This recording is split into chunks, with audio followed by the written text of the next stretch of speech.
Welcome into Bears Now. I am Harrison Graham. As always, I want to tell you a couple of reasons why you should get subscribed if you haven't already. First, we cover the latest Bears news and rumors, which is what we're doing today, so stay tuned for that. Also, weekly mailbags. Use hashtag Bears to get your questions on the show. We answer as many of your questions as we can, so go ahead, get your questions in on today's video. And, of course, game previews. We'll have Week 7 preview out tomorrow here on the channel, and we go live pretty much after every single game, if we're not already live, for a watch party to recap the Bears' win or loss after every game. We do all of that and more here on Bears Now, so go ahead and subscribe. Coming up today, the latest Bears rumors and news.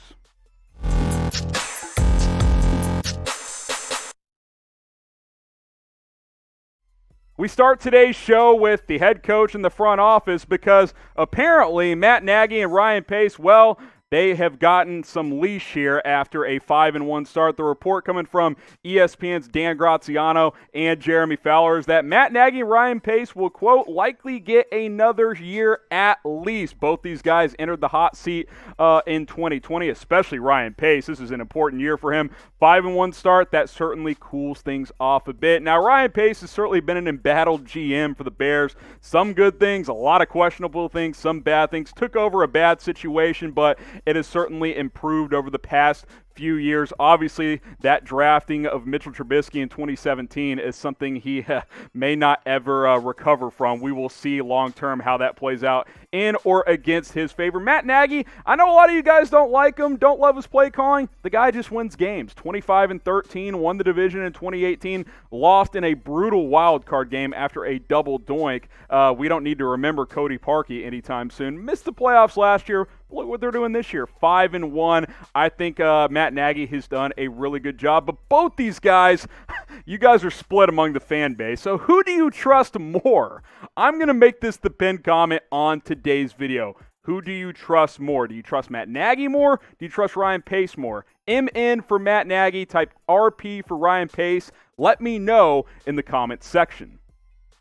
So more on this, and if it's safe to assume both of these guys return in 2021, especially Matt Nagy, Ryan Pace already got his crack at his quarterback in Mitchell Trubisky. Will Matt Nagy get his opportunity? Because since taking over in 2018, he inherited Trubisky, tried to make things work, had some success with him, but overall did not work out. I wonder if Nagy comes back next year and is brought back by this Bears front office, if he will be the leading voice on potentially drafting a quarterback in 2021, because Trubisky surely isn't the answer. Nick Foles might be the short-term answer. More on him later in the show on what he's been able to do with this Bears offense, but I don't see a long-term answer at quarterback on the roster. Do you guys? No offense, Tyler Bray. You hold a clipboard very well, but you are not going to be the future quarterback of the Chicago Bears. I wonder if Matt Nagy will have a chance to get his guy in next year's NFL draft. That'll be fascinating to see that all play out. So should the Bears draft a quarterback in the first round next year? Type Y for yes, type N for no. Let me know what you guys think. I think they probably should. Obviously, it depends on where you're drafting, what quarterbacks get taken, what happens with Foles the rest of the season, but I'm going to type my Y for yes.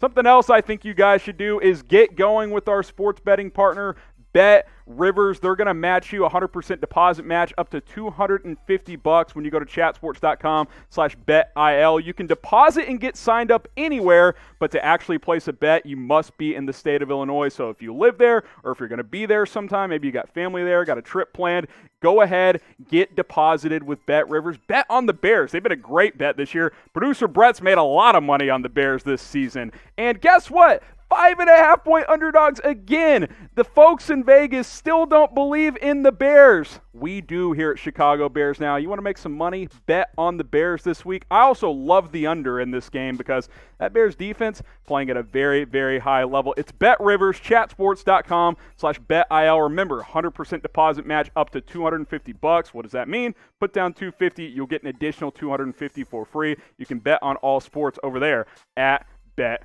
Rivers. So continue this kind of draft quarterback idea going here on today's episode of Chicago Bears. Now, you ain't getting Trevor Lawrence. Like, these are the top three guys. Lawrence, a lot of teams are tanking for him, I think. And the Bears are not one of those teams as they are contending in 2020. Who knows where Justin Fields goes? You're probably out of his range too, but maybe, he regresses or something like that, or you want to trade up.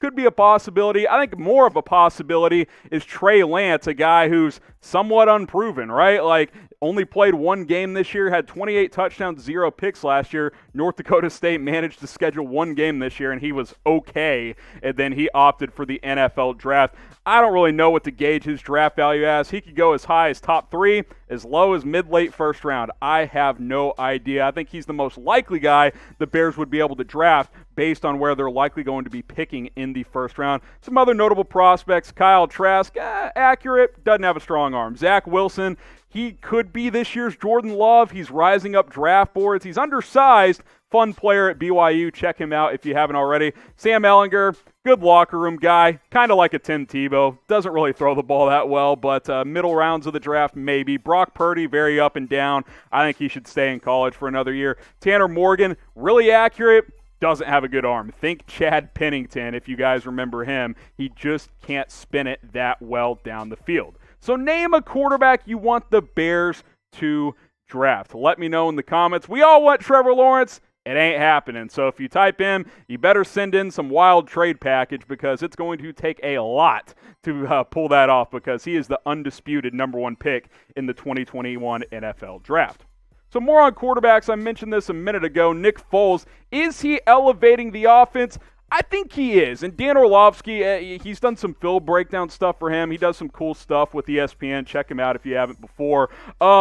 He had this quote, not much can fool Nick Foles. And you guys have probably seen a couple of these, Twitter X's and O's breakdowns over the past couple weeks. Nick Foles, where he has elevated and what I have seen, he's a major upgrade pre-snap. He can read the coverages. He can change plays, all that stuff.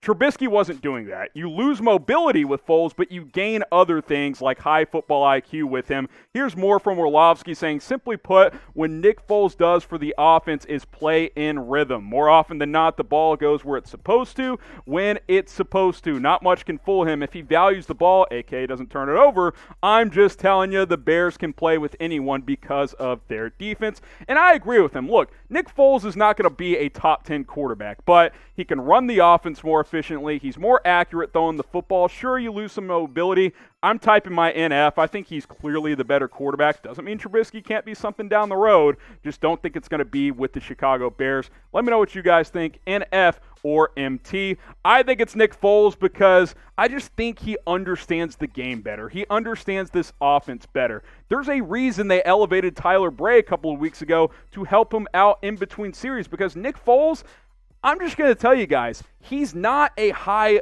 football IQ quarterback. He's a reactionary quarterback. He's mobile. He can make some plays on the run, but Nick Foles can identify coverages. He can get his offensive line lined up and change the protections. He can change the play at the line of scrimmage. Remember the Falcons game? He was changing plays left and right, and he hadn't even played yet. He didn't even start that game. Nick Foles has a better chance to take this Bears team where it wants to go. Doesn't mean it's going to happen, but this team was not going to make a big run with Trubisky. Maybe they can with Nick Foles.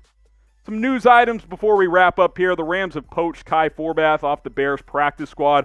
The Bears have shown this year they like having a security blanket on the practice squad with everything going on with COVID-19. So they now only have Cairo Santos on the active roster, who has actually been really solid the past few weeks. 10 of 12 now. He started 3 of 5, so he's hit 7 in a row. 100% on extra points. Hit a 55-yarder this past game, which is a career long for him. That was nice to see because he had been really good inside 40, hit both his misses outside of 40, so to see him expand his range there has been nice as well.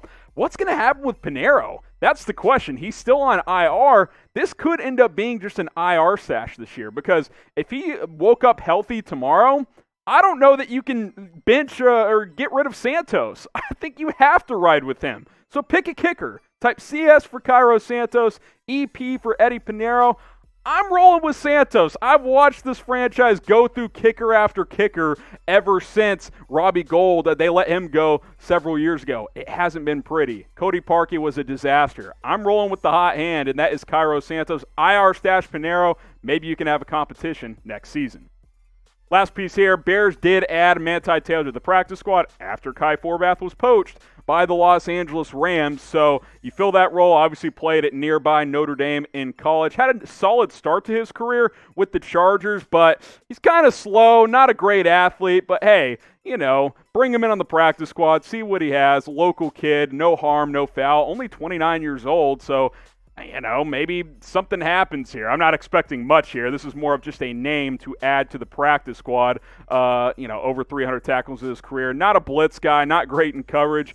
Outside of being, a fairly high character guy, although lying about a girlfriend, I don't know what that says about someone's character, but hey, that's neither here nor there. He's added to the practice squad. Lene would be proud. We'll see you next time here on Chicago Bears Now.